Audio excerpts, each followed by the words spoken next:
What is up, football fans? I'm Danny Austin. This is the Live from the 55 podcast. We are broadcasting from our Martyr Loop, Calgary, Alberta, Canada studios. We are, 2 days removed from the start of the final weekend of the CFL regular season. Maybe not the most inspiring set of games this year or this week, but that doesn't mean we don't have a lot to talk about. We do. Probably more than normal, to be perfectly honest with you, because team awards came out today. So we can sort of start breaking down who is going to be up for most outstanding Canadian, most outstanding player. I don't know why I started with Canadian. That just kind of rolled off the tongue after a great start here. Lots of stuff there. So we're going to talk a little bit about all of that, and very excited. I've got Ben Grant coming on the podcast. Now, Ben is based in Toronto, and he does a ton of stuff covering the Argos. And as a lot of you know, there aren't a lot of people who do Argos coverage right now. He's color analyst on TSN Radio, X's and Argos, contributor at 3 Down Nation. Ben's just a really smart guy who is deeply, deeply knowledgeable about football, and I think is doing something really important because we don't like this Argos team. I genuinely believe they are historically good. I think that the season that they've had is absolutely incredible, and I think that it deserves to be talked about. And Ben's the guy right now, in my opinion, and I'm really excited to have him on. I mentioned this a week ago on the podcast, and Ben happened to, literally before the podcast went up, him and I were just talking on Twitter. So it worked out perfectly, and I'm really excited to have him on. We're not just going to talk Argos. We're going to do a fair bit of Argos talk, but we're going to talk about the East Division. We're going to talk about the West Division. We're going to talk about the awards. There's a ton to talk about, and very excited to have Ben on. So we'll be getting to him probably in 5-10 minutes here. Talk to him for half an hour and wrap it up. But lots of CFL news. I do think obviously we kind of have to start with the news that Craig Dickinson will not be returning as the head coach of the Saskatchewan Roughriders. I think that we all saw this coming. The Riders, for the second year in a row, completely collapsed in the back half of the season. This is something we've talked about, but coming out of Labor Day weekend, they just beat the Lions, they beat the Bombers. I could not see a world in which they didn't make the playoffs. And not only in that Saskatchewan market, I think that the Saskatchewan market matters. And these things are obviously under a microscope there. But I think that, unfortunately, the way it has gone the last 2 seasons with them just not being able to win games in the back half of the year and them missing the playoffs, that doesn't cut it, unfortunately. So Craig is just, honestly, I mean, he is one of the best people in football. He's a guy I have all the time in the world for. I hope he has another opportunity to be a head coach, because I think that this is a what have you done for me lately sport. All sports are. But I do think people forget how close he got the Riders. 2019, they were in the West Final hosting that game at home.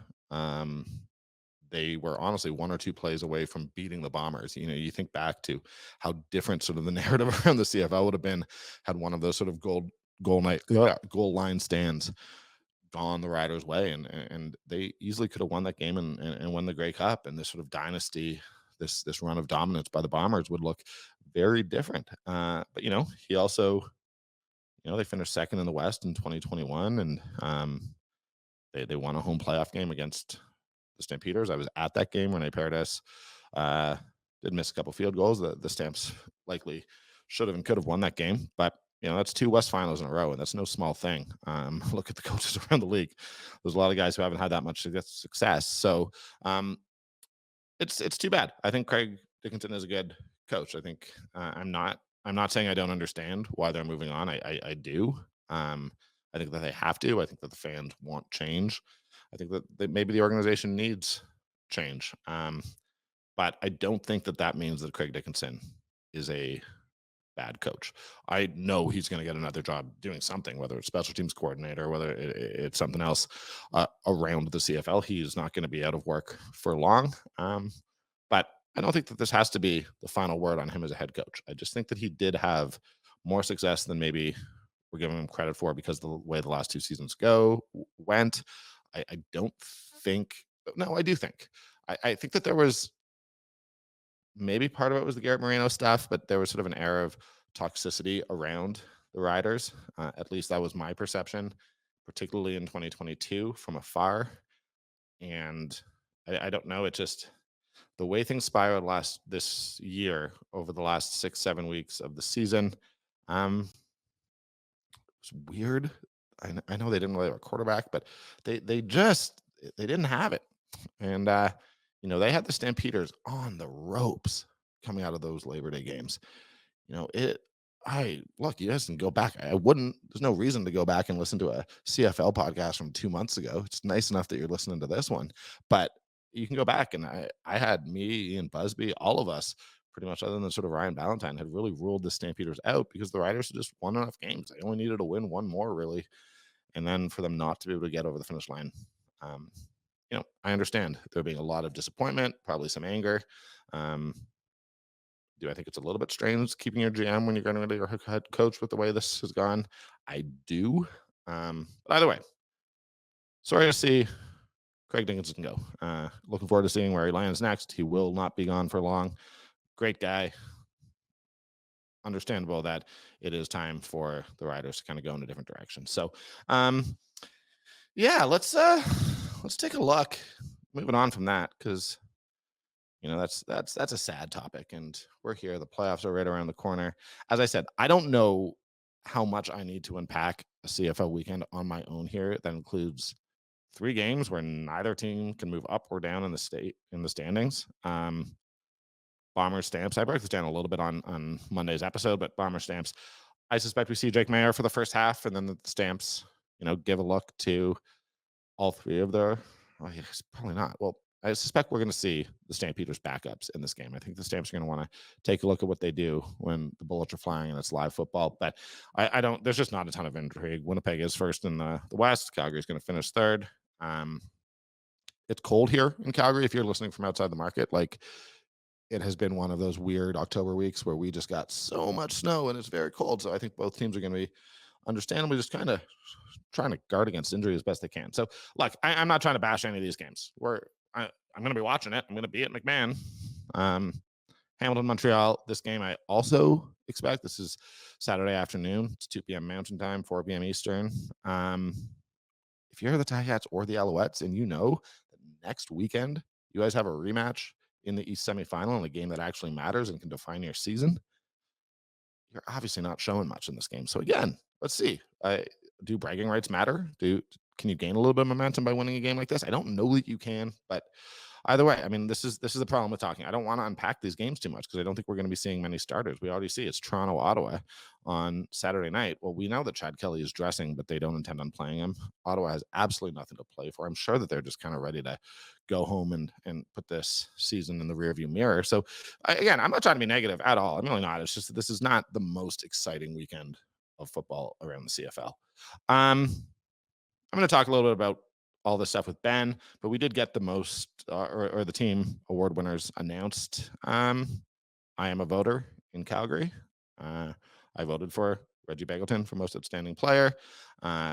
Calgary's nomination for defensive player was Micah Alway. You get to sort of do a number 1 and a number 2. I'll be honest that I actually didn't have Alway as my number 1 or my number 2.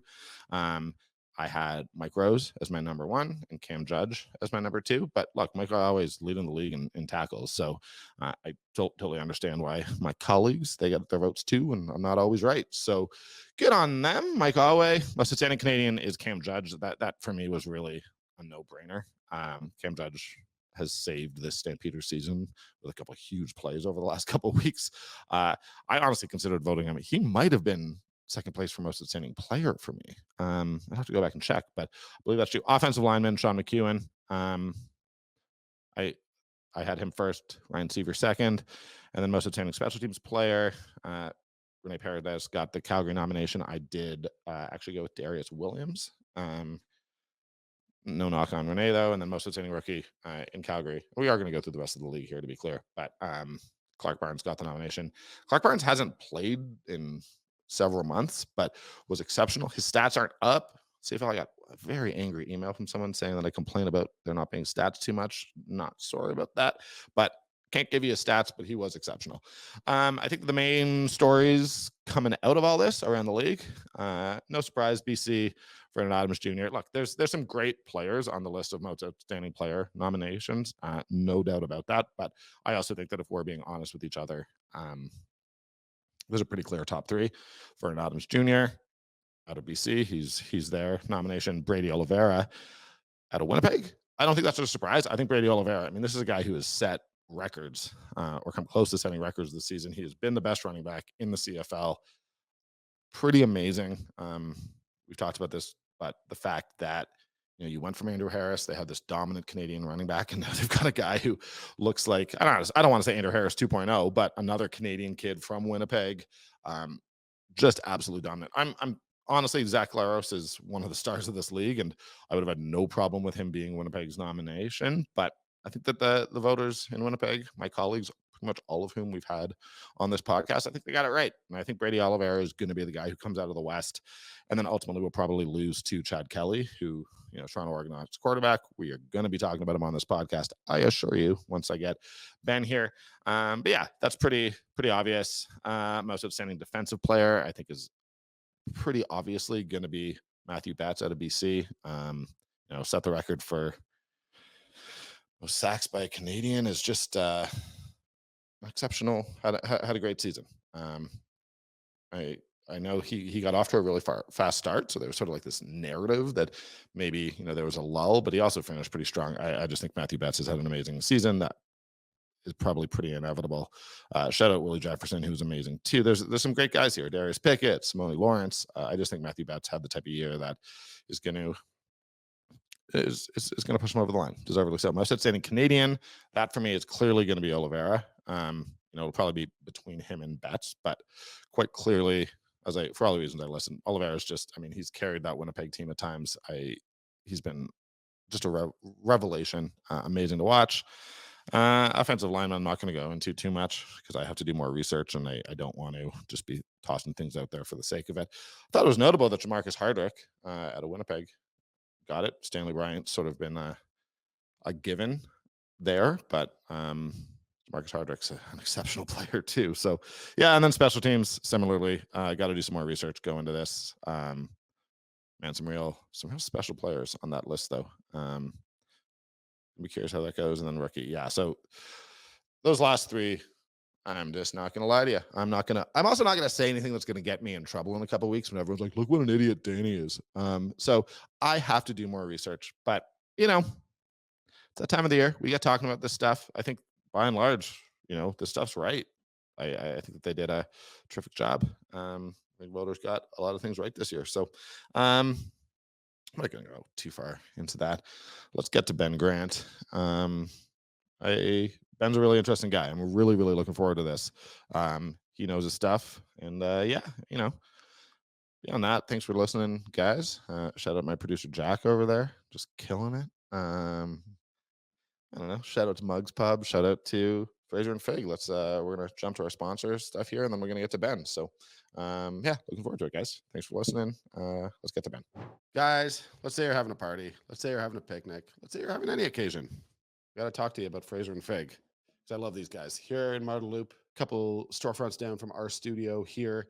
Fraser and Fig, man, these guys do these delicious elevated cheese and charcuterie boxes. They're made with all these fresh artisanal ingredients, on-demand grazing, pick up, delivery. You got it. Just let them know what you want. They will get it to you. Honestly, I'm such a big fan. I had a picnic a little while ago. I brought one of their curated boxes, and it was a huge hit. I looked great. People loved it. We're hungry. They weren't hungry anymore. These ready-to-go boxes, they got them in 4 sizes. All their boxes come with meat, cheese, dried fruit, fresh fruit, nuts, olives, pickles, and carrots. Their selections vary from month to month. Choices are always new. Just because they've had one doesn't mean you've had them all. I love Fraser and Fig. I love having them as a sponsor. They're the best. Make sure you check them out. Tell them Live from the 55 sent you. Ben, I introduced you prior to getting you on.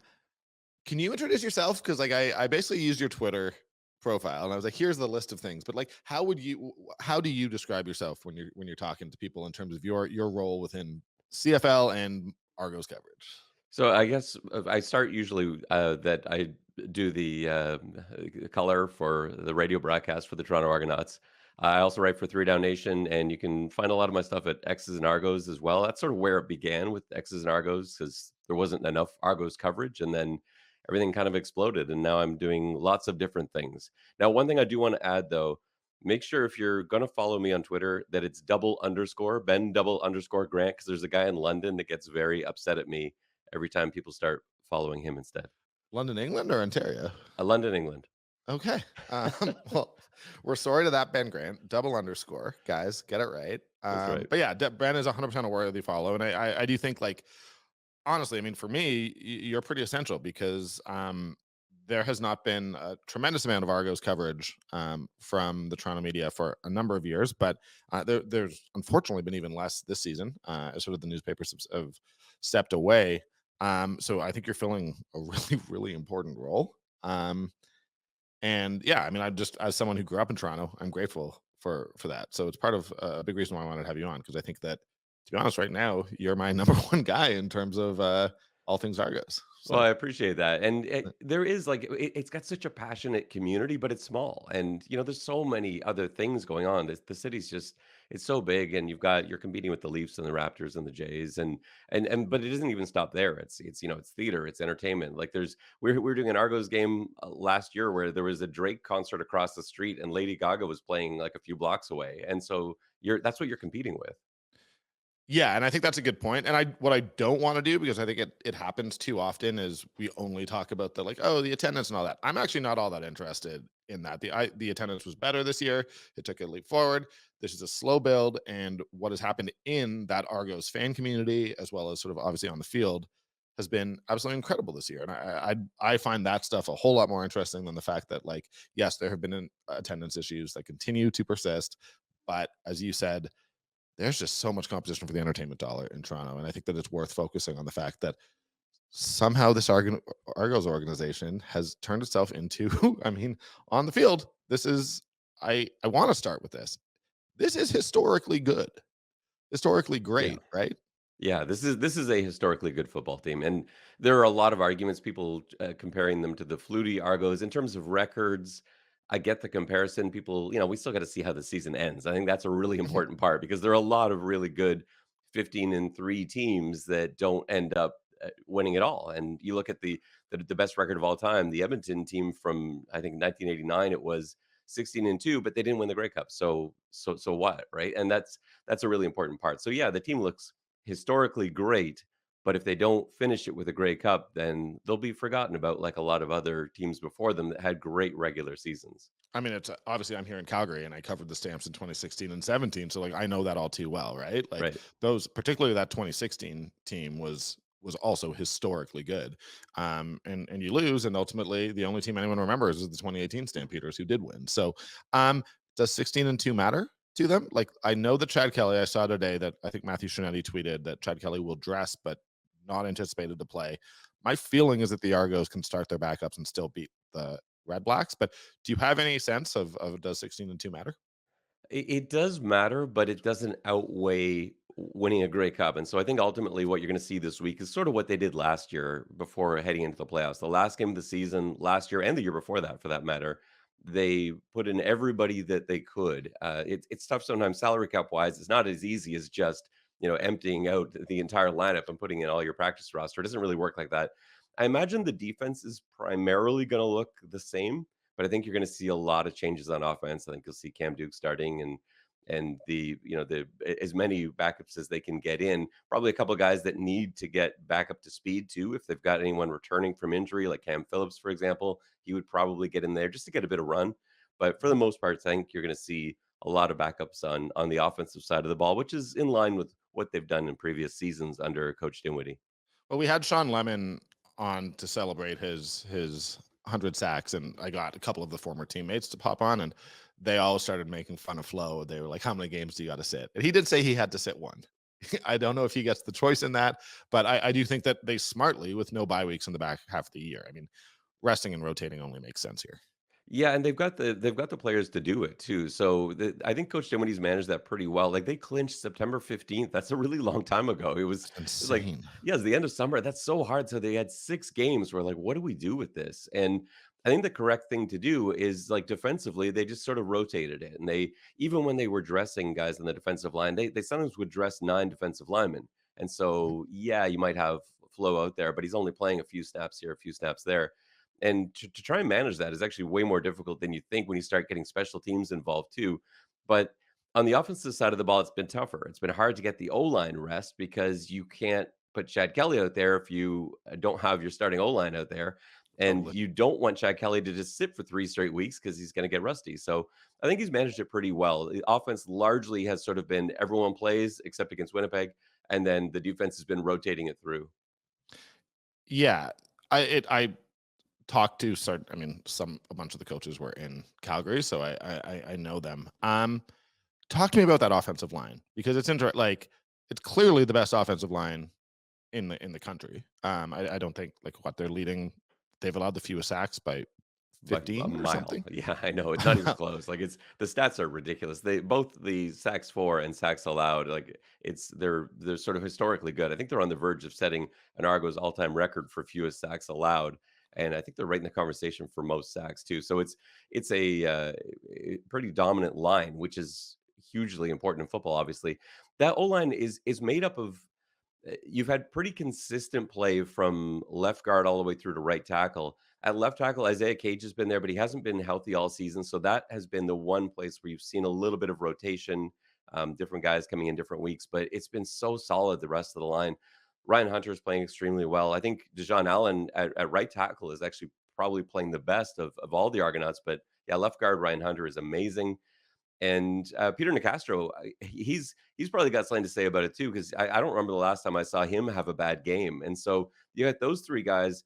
Sirocco isn't doing anything wrong, but there are some games where I feel like he doesn't have nearly as much to do as other centers in the league, like, because he's got Hunter and Nicastro on either side, and usually the center will sort of help out, where you've got problems, and, if you've got a young second year or first year, second year guard in there, that's where the center is gonna be focusing their attention. Sirocco sometimes is just dropping back and is like, I guess I'll just stay What do here I then. do? Yeah, Yeah. and because they keep such a clean pocket. So like I've had trouble when I was trying to assess like his play this year. Like Sirocco's been great, but he hasn't been tasked with as much as some of the other guys. Like you look at Beard, for example, in Hamilton, who I think probably is played better because he's been asked to do a lot more. And there, 3 centers probably that you could talk about. I think Lawrence in Montreal has been the same. Like he hasn't had the same sort of consistency around him, and so he's had to do more, and he's had a great season too. So, but yeah, that Toronto O line, it's just they don't have they just don't let up pressure, and when Isaiah Cage is in, he's been outstanding. So, you can't Yeah. really complain. It's fascinating because I am guilty of this. So this is not me casting aspersions, but like with offensive lines, often like it takes a couple years for them to fully get the respect and the just the name recognition, to be perfectly honest with you. So I do feel like we're learning about this. Like we have no choice because it's gonna have a say in where the Grey Cup goes. But it maybe doesn't have the name recognition of a group like Winnipeg, while clearly being the elite of the elite. Yeah, for sure, and a lot of those guys are new names. I think, if Peter Nicastro had played last season, I think he probably would be a name. Remember, as a rookie, he was an all-star, he was in the conversation for Rookie of the Year, and then he didn't play all last season because he had a knee injury, and so I think if this were his 3rd full season, he might have, already been a name, but he's not really. Ryan Hunter, playing in the NFL, won a Super Bowl. He's not a name because he's still fairly new. He only arrived, I think his first game was in Calgary last year, which, as I recall, was October. So he's only just played over a full season. So he's not a name. And Deshaun Allen is just quietly goes about being one of the best offensive linemen in the CFL. He's just been so consistent. And it goes back to his time at Hawaii, too, where he was at 2 consecutive years voted as the offensive player of the year. Like, when does that happen with an O lineman?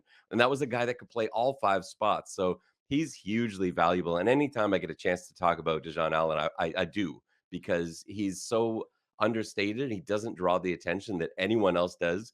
He's as good as any offensive lineman in the CFL.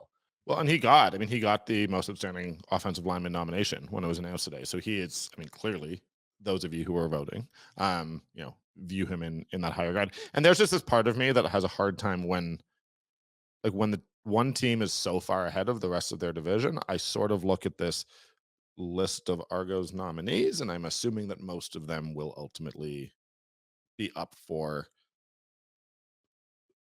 the CFL wide awards, if I'm being honest with you. I mean, it's hard.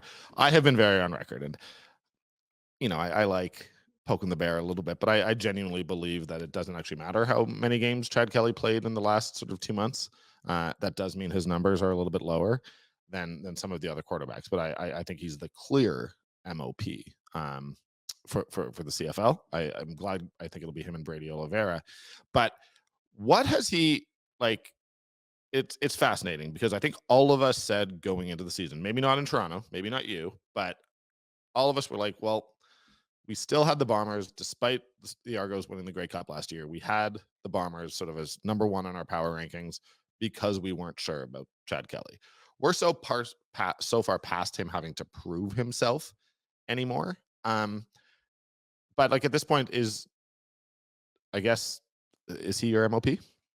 He is, and I wasn't fully I was on board, but I had Winnipeg ranked number 1 to start the season as well because you have Yeah, to wait and see. Like, I saw him all year in practice last season. I thought he would be great this year, but I hadn't seen it, and so I wasn't gonna, put everything on a player that I'd only seen for a few minutes and the last game of the season last year in the regular season, that was it. So, yeah, we had to wait and see, but it didn't take very long. A few no, weeks into the season, I was like, okay, yeah, he's the guy that we thought he would be. He's been spectacular. He hasn't been. I think his stats haven't blown people away because often quarterback stats are really good when your team's not doing well. You look totally. at quarterbacks that have 450 yards passing, something probably went really wrong in that game. Chad Kelly goes out and is 20 of 24 for 237 yards, a touchdown, no interceptions. Like that's his game, and he just went and played a near flawless game. They turned to the running game a little bit. The problem with Toronto's team is it's hard to know what to take away. And opposing defensive coordinators have tried a lot of things with Kelly, and they haven't really found anything that rattles him or that throws him off. And the times that they have where they're really overcommitting to the pass, well, Toronto's got a good enough ground game where that has become a problem. So it's just been a really intelligent offense from Coach Ryan Dinwiddie, and Chad Kelly's played within it. He doesn't go out trying to throw for 400 yards. He goes out trying to win football games. And at the end of the day, he's the best player on a historically good team. And so for me, that is at the hardest position in sports, Oh a yeah. position that like 5 people in the world are good at. And and he's Yeah. and he's incredible. So I think he would be my outstanding player vote. And again, if you've only seen him against Calgary, you probably don't get a full sense of it because, first of all, Toronto, you haven't seen Toronto if you've only watched Toronto against Calgary because they don't look like that against most teams. I don't know what it is with I Calgary. it's the weirdest thing. Like Calgary, even these last, I mean, this year, but I mean, the first game ultimately, Chad Kelly got hurt after the first quarter, so it's hard. But like Calgary plays Toronto well, or Toronto plays Calgary badly. I don't know which one it is. But it's one of those weird matchups that you can basically always put in your calendar as like, hey, Calgary's going to have its performance of the month against the Yeah, it's Argos. it's true. It's true. Like they do not like going to Calgary for sure. They squeaked out a win in 2021, like right in the last minutes of the game. But other than that, it's just been tough going. So I would say, like, to anyone that hasn't really seen him or just looks at the stats, like you have to watch him over a few games, and maybe the playoffs will be the time to really see the magic that he can create. He's a special quarterback. He's at playing at a level that you just don't typically see in the CFL. And we're so lucky to have been exposed to him for this whole year. And I think just probably because of his age, he's probably going to be around here. He signed a contract extension. I think he's going to be a CFL star for the next several years. I don't think he's going to end up south of the border. I think he's got the talent to, but I think if he were 25, 26, this might be a different story. I mean, that's what happened with Bo Levi Mitchell, right? Like ultimately, by the time he was really ready to go, he'd sort of aged out from being someone who teams were going to develop over a number of years. Now, his shoulder obviously was also starting to impact him at that point. But yeah, I mean, really, if you're over 25 or 26, chances are NFL teams aren't taking that long a look at you.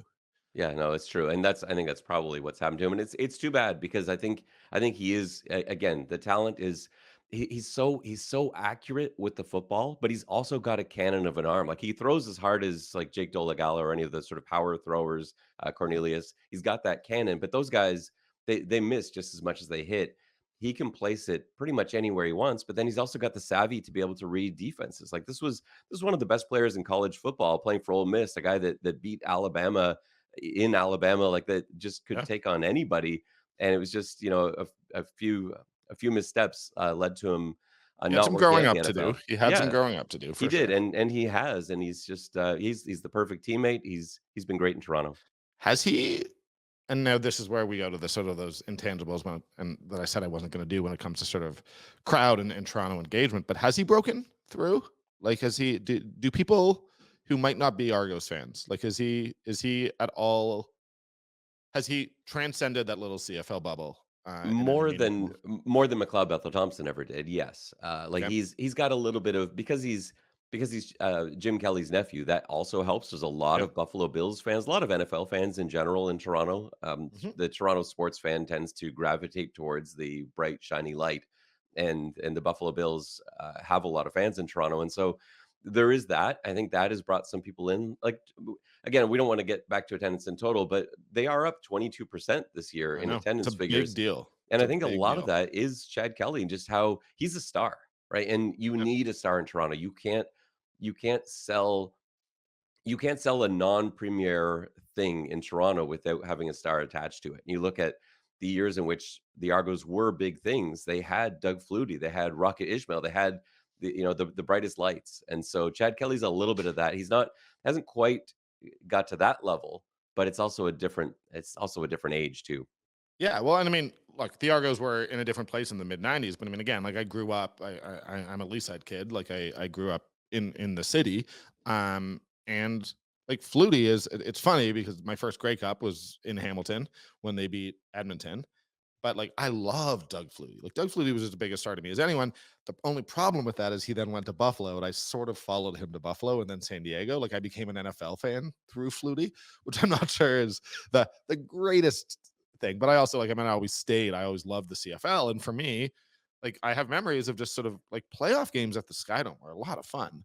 So if you had your pick, and we're talking purely just in terms of engagement and not crowd size, nothing like that, but is Montreal a more fun matchup or is Hamilton a more fun matchup for you as someone who is in that Argos community? Like Hamilton obviously brings some fans down, but Toronto Montreal is just always a special rivalry.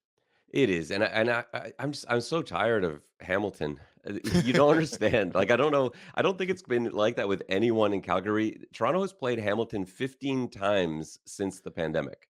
15 times. That includes that hasn't been that long. Like we're just kind of Yeah. out of the pandemic. Like, but 15 times because that includes a couple of preseason games, includes a playoff game, Mhm. a forgettable East final. It's just I'm so like personally, I'm just tired of seeing the Tiger Cats and they're playing really good football right now. I think it would be a really good matchup. I Yep. don't know if Toronto fans want any part of Hamilton the same way that I think they'd rather play Winnipeg in the Grey Cup than Calgary probably because it's just one of those teams. Like I think Toronto fans want nothing to do with Hamilton, want nothing to do with Calgary. Bring on anyone else because they feel like as long as there's no Can you strange magic imagine going on. Ticats fans if after the Argos go 16-2, and I the Ticats stumble through a season with like four quarterbacks if they somehow won these? Oh man. That'd be a very Argos thing to do. Like that's how a lot of Argos Grey Cups have come up is that they've stumbled into the playoffs and then got Yeah. hot at the right time. Well, and I mean, again, the thing with the Ticats is, to be honest, they've pretty much since Labor Day, and maybe like they've been for me probably well. I also think Montreal hasn't been that bad. Like I think both of those two teams have actually like gotten hot. I think that the East has been a far more compelling division than the West. I think the one thing that the West had was that that big Winnipeg BC game at the start of October or maybe at the end of September. So that was awesome because it was an actual fight for first place.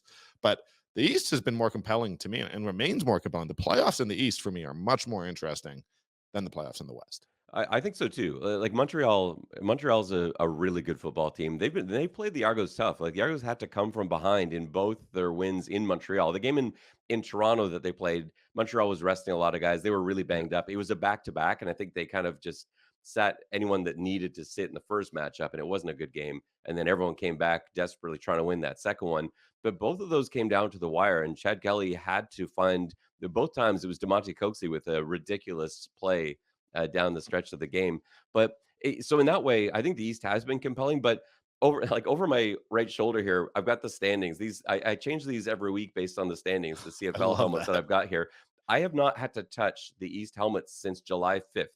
So these have been the standings since July Wow. 5th. So yes, it has been compelling, but there hasn't been a lot of motion. And actually, until this week, I hadn't moved the West standings since week 9, I think. So there just hasn't generally this year been a lot of movement in the division. Because of my chair, no one's even seen Edmonton all season long. It's they've been stuck over there in the corner of Well, in the but corner of the shelf. But yeah, the East has been sort of set in their order, but I don't think that's necessarily indicative of the type of football that Hamilton and Montreal have been playing as of late. I think either one of those teams, if they're on, can beat anybody, and we've seen them have great games against teams in the West, for example. well, I mean, no, I mean, and to your point, I mean, I am one of those people. I believe that the Argos are historically good, and for the sake of like, I like there being conversation and debate surrounding the league. Like I know CFL.ca put up a like, it is time for us to talk about the Argos as being, and like I agree. Even if it doesn't play out, like it's just someone who cares about the league. Like those are the type of conversations you turn on ESPN and they're having after week 2 of, Miami looks great. Is this the best offensive? Like I have no problem with that type of conversation. It's a little bit hyperbolic, but it's fun. And I think it drives engagement. So, I am one of those people who I think that the Argos are that good. And yet, like, I think they have the East final one way or another. I mean, I think Montreal, and I bring them up because they're former Stampeders all the time, but like, I think the additions of Sankey and Lemon midseason were huge. And then Hamilton, like, I had them basically out at the end of July. I thought they were awful. And then bit by bit, and I don't even think it matters if Bo plays. I think that they can win with either quarterback. And I think that defense is locked in. I think that we've just seen improvement all over the field. And I mean, Scott Milanovich is the type of guy who I would want game planning for a playoff game. I'll tell you that. Yeah, for sure. They're scary. They're playing well, and I think they've kind of found something. For some reason, Hamilton can make the two quarterback thing work better than other teams seem to be able to. Usually, that's death when you try and platoon guys. But for the last few weeks, they've had that sort of little bit of bow, and then Schultz comes in, and it's hard to prep for that because both quarterbacks are very different. It forces you as an opponent to game plan practices very differently. You spend an inordinate amount of practice time now preparing for this quarterback and you don't even know how much you're going to see them. And No, you've got two different sets that you're basically getting half the practice time in.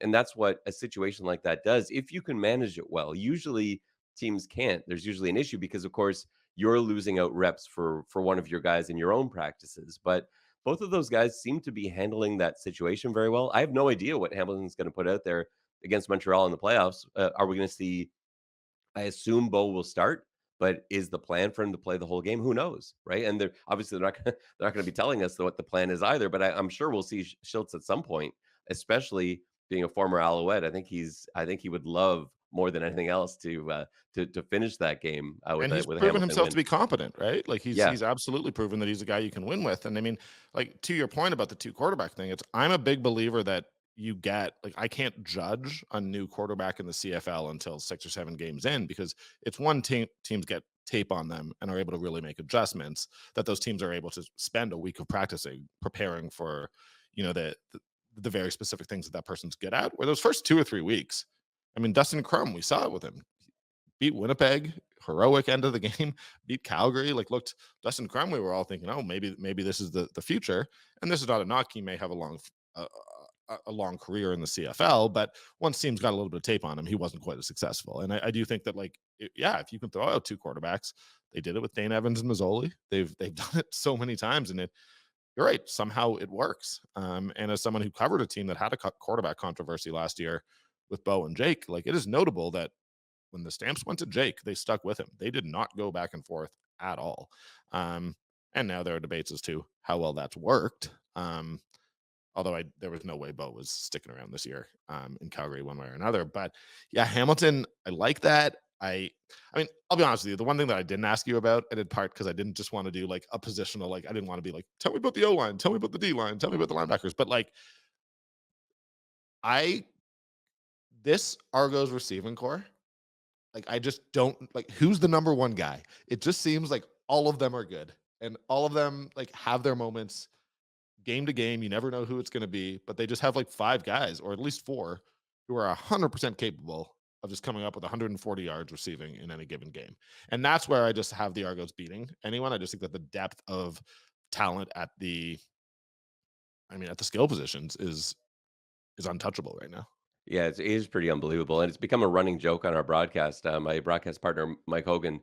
asks me in our pregame show every week, "Who's going to have the big game this week?" And I get it wrong every week because you can't predict it. I've never once, like, whoever I pick ends up with one catch for 6 yards, and someone else has like nine catches for 140 yards and three touchdowns. It's just, every single week that's what happens. And I think about it, and I even watch practice, and I can't. I still have no idea because it depends what the defense gives you, and, Chad Kelly's so great at that.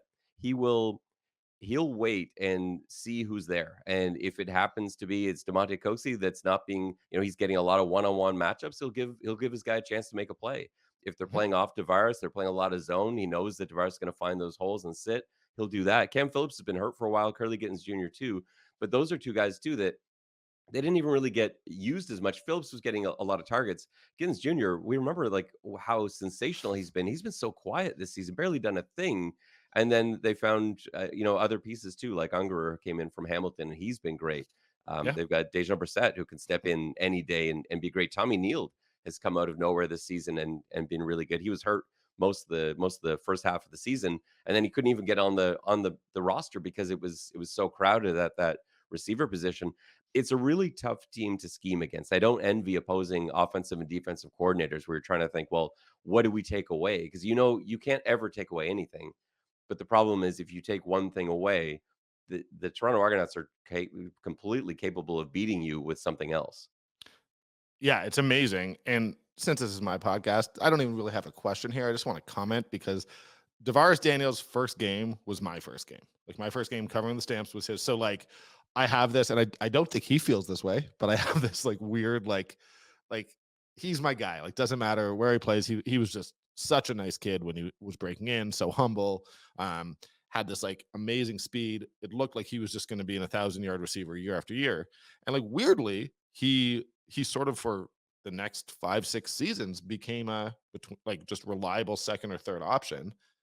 And then this year, seeing him finally, like, how many CFL players in their seventh year finally get to 1,000 yards? He's 30 now. This is the age where you sort of expect receivers to be slowing down, and he comes out and has his best season as a pro by far. And I don't even know what my question is. I just want to shout him out because it's been an amazing story. And if you know Tavares, you love Tavares. Like he's just one of those guys who is like truly just a kind, gentle, he's a gentleman. I'm not gonna say he's gentle. He's a football player. He's a warrior. But it's been amazing to see.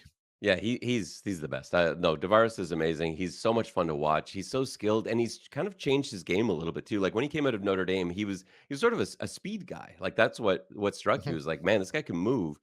And what he's turned into instead, and he was an outside receiver too. And I still think I've been on Coach Dinwiddie for a couple of years now because I think Tavares is better on the outside. Dinwiddie, just because of the personnel they've got, has sort of had to play him at that W spot, the boundary slot side mhm. because they haven't really had another boundary slot. It's easier to find outside guys. And Tavares has turned himself into this. It's not. It's insulting to receivers sometimes when you call them, especially a former speed guy, when you call them a possession receiver. So that's not really the right word. But he is just such a tactical route runner. He's great at finding space, and he doesn't have the same speed that he once does. No one does. When you get to that point in your career, no one's as fast as they were when they were 23 years old. But he's still, still a great athlete, still got amazing hands, but he's so gifted at finding space and making himself a friend to quarterbacks. Like he finds not just his space in the zone, he'll now find the window as he looks back for the ball. He'll find the window to help Chad in his passing lanes. He's very aware of where Chad's moving too, and he'll follow him. He'll help him out. His scramble rules are terrific too. So he's just an all round great receiver. But in learning to do something other than I think what made him pretty naturally gifted as a young athlete, he's now it's one of those things like I think if he knew all the stuff that he knows now about playing the game of football, if he knew that when he was in his late teens, early 20s, he would have been something else because he's got he's got every aspect of the mental game down now. But that's the unfortunate thing about football, is everyone always says that, is that by the time you kind of feel comfortable with your level of knowledge, you're too old to keep playing. That's that's how the game works. I mean, as someone who's turning 40 next year, it's like you realize as you go, like at 25, you're not what you were at 20. At 30, you are not what you were at 25. And like there's just things you lose bit by bit. So which is why I mean, again, I think it's incredible in that mental side. Who do you have coming out of the West? It's hard not to say Winnipeg. Yeah, I think if BC had won that game the last time that they had played, and if this game were going to be in BC, I think I might be leaning that way, but only just slightly. Winnipeg's a really good football team, I and know. I know they've had some games where like Cameron Dukes went in there and everyone said, "Well, look, they could barely beat Cameron Dukes," but that wasn't Winnipeg. That wasn't the same team that we saw lay a beat down on people when they wanted to. They do have more off games than they've had in years past. I will say that. They've Yep. had some games where it's just like, what's going on here? The game in Edmonton where they were down 22 nothing. They lost to Hamilton. They've had some weird losses, in fact, to Ottawa, little mental lapses. But I mean, the Labor Day game against the Riders, right? yeah, So like, and you're like, what's going on here? But then they sort of they fixed that a little bit the following week and beat the Riders by whatever. 500 points. So yeah, I think until somebody beats them, I think you kind of have to go there. I'm excited to see somebody new. Winnipeg's been in the Grey Cup for, it feels like, a really long time, and Mhm. so the idea of someone new being there, I think, is exciting. Whether that ends up being BC or Calgary, and so I think I'd find that more interesting. But I think at the end of the day, preseason, I thought Winnipeg would come out of the West, and I still sit here in late October thinking that. That's where I'm at too. And I mean, the reality is, like, I know that Calgary just sort of lay a beating on the Lions, but like, we also know that the Lions were not like that was not the full Lions. That was not the Lions who were opening up their playbook and trying.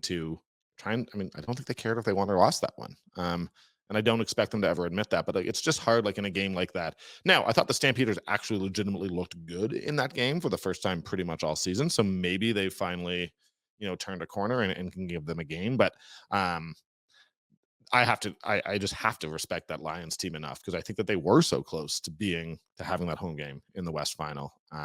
So I do have it them, and it's just hard to see going into Winnipeg.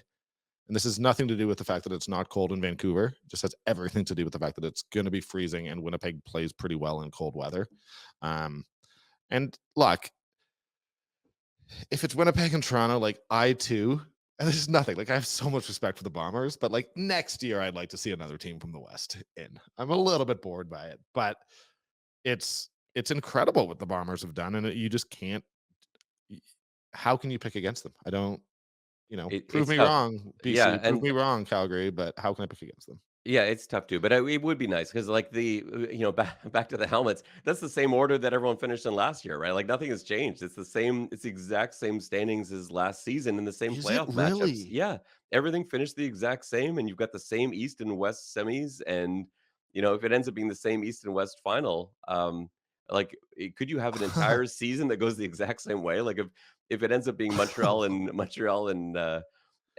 Toronto and Winnipeg and BC, and then Winnipeg and Toronto, it could end up just being a carbon copy of 2022. So it's I hadn't put I two don't and think two that's together. great. That's amazing.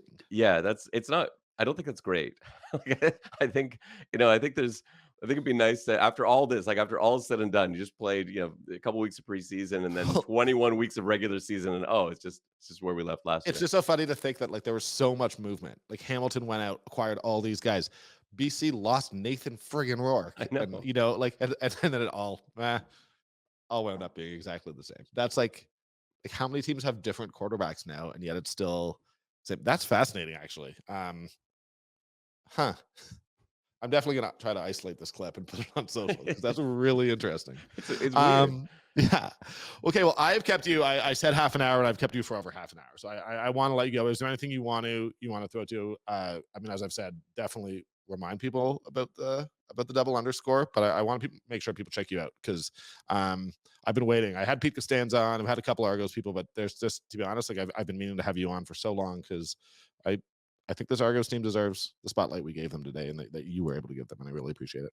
Oh, I appreciate that. And yeah, you can follow me at Ben_Grant on Twitter. And you can find my stuff, Three Down Nation, X's and Argos. And yeah, you can listen to the road radio broadcast or the home radio broadcast if you want for the East final.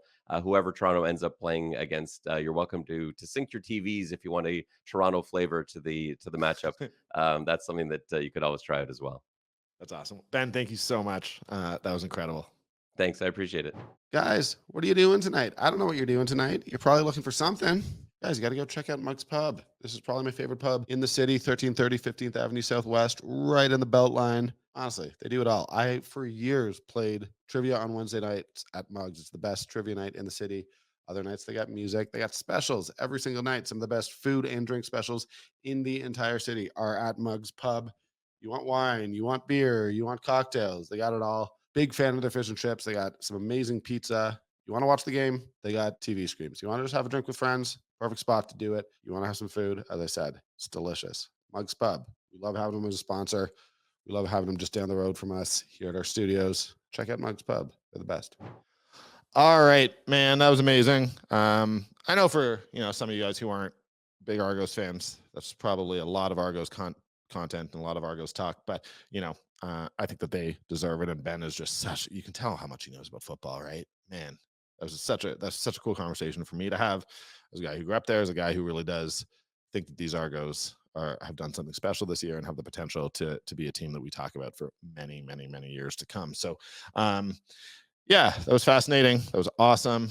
And that's kind of that. I mean, we talked a little bit about in the intro about the team awards, but I'd be lying if I said I didn't feel like I had to dig in more before I can fully break that down. But we'll have Busby on Monday's episodes. Probably try to get someone else from one of the other markets too, and maybe that'll be sort of a CFL awards podcast. I think it's probably time for that because we're going to start talking about the playoffs. Obviously, it's time. We're there. But I don't know that there's going to be a ton that I want to break down. I don't want to just do a podcast where I talk about a bunch of 15 to 13 games and be negative about it. That's not what the goal of Live from the 55 is. So likely Sunday for Monday, we'll be doing some pretty heavy awards talk. And I'd love to get, let's just see if we can get someone from Winnipeg in.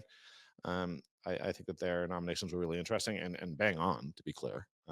But there's stuff to talk about that. I will say from a Calgary perspective, I'm not looking at this list of Stampeders awards nominees and necessarily thinking that there's going to be anyone who is going to be representing the Stamps at Grey Cup week for CFL awards. They just haven't had the season. Look, when the Stamps were finishing top of the West Division and going to the Grey Cup every year, we saw them get a couple nominees for end of season awards. This team, I don't think it's put the results together where that's something we can realistically expect. I think Cam Judge should be an all-star. I think Mike Rose should be an all-star. I think Reggie Bagleton definitely will be an all-star. And I mean, that's the question with Mike Rose and Cam Judge. What I have to go do is compare them to the rest of the league. And, I think Cam Judge, if you just go based on big plays, it's hard to argue. He's been exceptional this year, but is that going to be enough? Or, I mean, it wasn't enough for most outstanding defensive player among Calgary voters. So, yeah, award stuff, I think we got to focus in on that. So that'll be the plan going forward. But beyond that, yeah, we got Winnipeg and Calgary on Friday. We got Hamilton and Montreal on Saturday, potentially an East final preview, although I don't expect it to really give us a ton of information about either of those teams. And then, yeah, you got Toronto, Ottawa also on Saturday night. Man, we'll see. I don't know how much I'm going to watch of that game because that's not exactly a cracker. But who cares, guys? Playoffs are around the corner. Lots to talk about. All-Stars, awards, everything. I hope there's some MOP debate that we have going on. But that is it for me. Thank you so much to Muggs. Thank you to Fraser and Fig. Thank you to the producer, Jack. RJ, our editor. Man, this podcast doesn't go out without the two of them. And thank you to you. Like and subscribe if you want. Please pass it on to your friends. We'll be back Monday. Enjoy the weekend, guys. Hey guys, thanks for watching. Be sure to check out more of our content right here on the Flames Nation YouTube page. We had a bunch of great long form interviews. You can check out some videos we've done as well outside of the studio. And of course, if you want more writing or merchandise stuff, flamesnation.ca or nationgear.ca. Appreciate you watching.